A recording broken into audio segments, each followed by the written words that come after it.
اعوذ باللہ من الشیطان الرجیم بسم اللہ الرحمن الرحیم للہ ملک السماوات والارض۔ اس آیت کے ترجمے سے پہلے ایک آپ کو دلچسپ واقعہ سناتا ہوں۔ تاریخ میں بڑا ایک دلچسپ واقعہ لکھا ہے بیٹیوں کی پیدائش کے بارے میں۔ آج لوگ جن کے ہاں بیٹیوں کی پیدائش ہوتی ہے وہ لوگ افسردہ ہو جاتے ہیں، پریشان ہو جاتے ہیں، اس کی اہلیہ بھی پریشان ہو جاتی ہے، خاندان والے بھی پریشان ہو جاتے ہیں، بیٹی کی کیوں پیدا ہوئی۔ بعض جگہوں پہ تو ایسے واقعات بھی آ رہے ہیں کہ اس عورت کو معیوب سمجھا جاتا ہے جس کے پیٹ سے پہلی مرتبہ بیٹی پیدا ہو یا زیادہ بیٹیاں پیدا ہو۔ تو تاریخ میں واقعہ یہ لکھا ہے کہ ایک صاحب کے ہاں یکے بعد دیگرے 6 بیٹیاں پیدا ہوں۔ تو جب اس کے ہاں امید ہوتی ہے اس کی بیوی کو تو وہ خواہش کرتا کہ بیٹا ہوگا، لیکن پھر بیٹی پیدا ہوئی۔ اس طرح جب اس کی 6 بیٹیاں پیدا ہوئیں تو 7ویں مرتبہ جب اس کی بیوی امید میں ہوئی تو اب اس نے کہا کہ اب اگر آپ کے ہاں بیٹی پیدا ہوئی تو میں آپ کو طلاق دے دوں گا۔ اب بیوی بھی بڑی پریشان ہو گئی۔ اب یہ بندہ جب رات کو سویا تو یہ ایک عجیب و غریب خواب دیکھتا ہے۔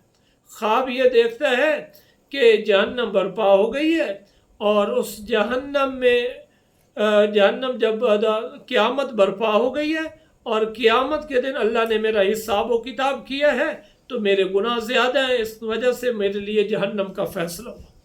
اب اللہ کی طرف سے جو فرشتے مقرر تھے وہ مجھے لے کر جہنم کی طرف لے کر گئے، اور جہنم میں جب داخل کرنے لگے پہلے دروازے پہ پہنچے تو جہنم اور میرے درمیان جو چیز حائل ہوئی، جو رکاوٹ بنی، وہ میری سب سے بڑی بیٹی تھی۔ اس طرح مجھے جہنم کے دوسرے دروازے پر لے گئے، وہاں پر بھی جو میرے اور جہنم کے درمیان رکاوٹ بنی ہے وہ دوسری بیٹی میری۔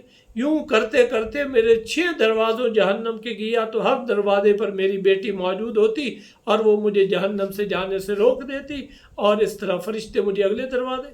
اب جب 6 دروازے مکمل ہوئے اور فرشتے مجھے 7ویں دروازے کی طرف لے کر بڑھنے لگے، میں بڑا پریشان ہوا کہ اب تو 7ویں بیٹی نہیں ہے تو میں تو جہنم میں چلا جاؤں گا۔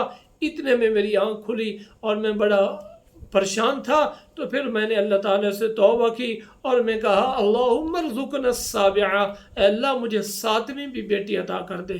تو اس واقعے سے یہ میسج ملتا ہے کہ بیٹی عیب نہیں ہے۔ حدیث مبارک میں بھی یہ ہے کہ آپ صلی اللہ تعالیٰ علیہ وسلم نے فرمایا جو شخص یکے بعد دیگرے 2 بیٹیوں کی صحیح تربیت کر کے رخصتی کر دیتا ہے، میں محمد اس کو جنت کی ضمانت دیتا ہوں۔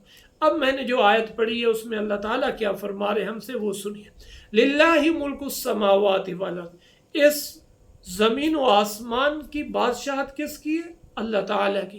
یخلق ما یشاء یہب لمن یشاء، اور وہ جو چاہتا ہے پیدا کرتا ہے، جس کو چاہتا ہے بیٹیاں عطا کرتا ہے اور جس کو چاہتا ہے بیٹے عطا کرتا ہے، یا پھر لڑکیاں اور لڑکیاں ملا جلا کر دیتا ہے، یہ اللہ تعالیٰ کا فیصلہ ہے۔ اور جسے چاہتا ہے وہ بانجھ پیدا کرتا ہے، یعنی اولاد پیدا ہی نہیں ہوتی۔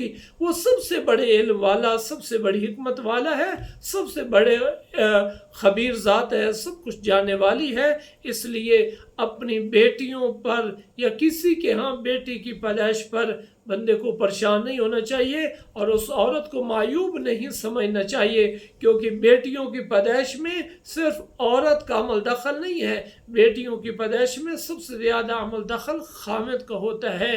بیٹیوں کی کیا فضیلت ہے، عورت کا کیا اسلام میں مقام ہے، عورت کو نبی محترم نے کیا درجہ دیا ہے، اسلام آنے کے بعد عورت کو کیا عزت ملی ہے، یہ انشاءاللہ آپ کو اگلی ویڈیو میں ملے گا۔